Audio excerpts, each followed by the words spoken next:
always try and play, because if you're not playing, no one can see it. Nice. I think a lot of the time as well, you get a lot of players where, because they play that maybe semi-pro teams, they look at Sunday League and say, you know what, they undermine it, but then like you said, as long as you keep playing, exactly right, and you keep facing different challenges, I'm sure you would.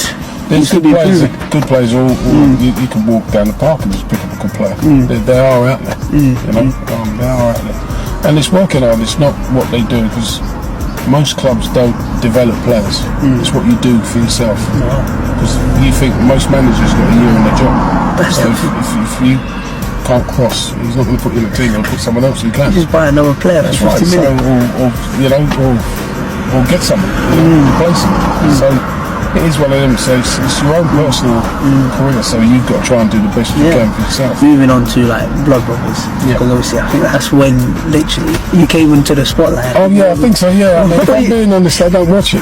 I've not watched it from it's come out. Nah, wow. When I got out a lot, people say, Scully.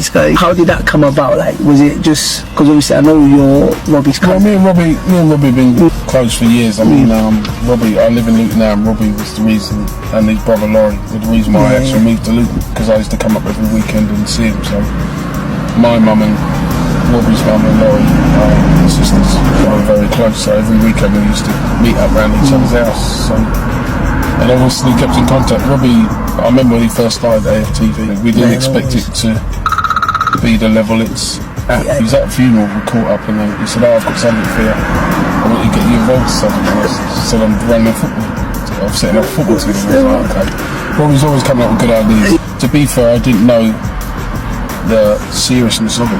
We had a meeting, we met up a couple of weeks later, and he sat down, he said he wants to set up a team and this is what he wants to do. Didn't know the extent of it. So and it's I'll be going out everywhere I go in Luton, people talk about it. Restaurants. When I went to Ipswich the other day and someone pulled me to, everyone talks about Blood Brothers. I think they were saying to me when we had a meeting not long ago, 8 million people watched it. There's always people calling me for trials and stuff like that. Credit to them guys at AFTV. No, definitely credit to Robbie and yourself, was obviously invested a lot of time in it as well. I've enjoyed it as well, to be fair. I mean, you know, I just hate losing. As you all know, but that's why, because I was getting onto that next as well. So. What's your best moment as an AFTV manager? I don't know, because you know I actually enjoy the training. I actually enjoy just being there. Probably one of my best times, which people will be surprised, is when we all went out for a meal. Because you know you get to know people and you become friends with them. Even now, like we haven't met up for ages, and a lot of the players still call me. We'll have a chat. I've got some of them into semi-pro clubs, and even outside the football, they'll call me and we'll discuss things like nothing to do with football. So there's always banter. You know, it's competitive. 100%. Amongst the boys, but it's something I do enjoy. And obviously with that competitiveness as well, at AFTV there's a lot of players and it's very ruthless. Some players just can't handle pressure. Obviously you can't buy players. That's right, Do you help them to develop themselves? What I try to be is honest with people. And like I said, it's just my opinion. So like I said to people, if I saw someone was overweight, I'd say technically you're a good player, but you need to lose some weight. To get the best out of you and the level you want to play at. If you want to play Sunday football, that's fine. You don't, but you know, you try and be constructive, give constructive criticism at times, you know. And when someone does do well, tell them they do well. It's no good always getting onto someone. And when they deserve, like they've done well, you tell them they've done well. You know, it's that. I find management very hard. I mean, I work with my mate's manager, Darren Curry at Barnet, and I sit in because there's 3 of us in it, and I sit in with the manager all the time.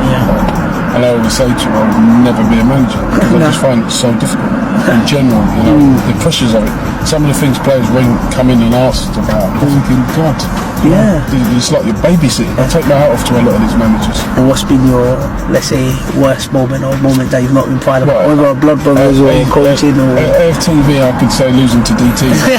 That's a big one. That was, it's the way we got beat. Good play. It's a good deep cross. Anyone coming in at the far post? Not quite. Been picked up by Ayrton. Shoots. Oh, it's the goal! Jermaine scores, makes it 4-1 to AFTV. DT is delirious. Delirious is over. The final's over. I think more disappointed me. I mean, you can make excuses that he brought in players, education and all that, but it was still 11v11. And you know, hats off to DT because they did come there, and credit to him. You know, give him his due. He set a team up and brought players in, and they beat us. That was very, very disappointing. That was probably my lowest at AFTV. Definitely next season. Yeah, it makes victory more sweet. I was going to even ask you whether you want to be a manager, but obviously we ruled that out. He ruled that out, to be fair. But an amazing, just a conversation, or obviously we could always extend it and everything, and hopefully get another interview with Robbie. I hope you'll be seeing me with Blood Brothers next year. Yeah, definitely. Yeah, yes. Good. Make sure. 100%. Hey, definitely. You're one of the ones that did work hard for me. To be fair, like I said, it's been enjoyable, and I'm fortunate enough in life to do something that I get paid for and I enjoy doing. 100%. So you know, and that's the beauty of it as well, because it does make a difference. To play football and then to work in football, that's absolutely brilliant. And I think it's just what every player wants. And like you mentioned as well, there's no substitute to hard work. No, exactly. It's just life skills as well, to be fair, if you want to make it in life. And I think, like I said, we can always say about racism and opportunity, but you know, we have to do our bit ourselves. No, 100%. You know what? I don't think there's anything else more to ask. It's been a pleasure. It's been a pleasure. Thanks.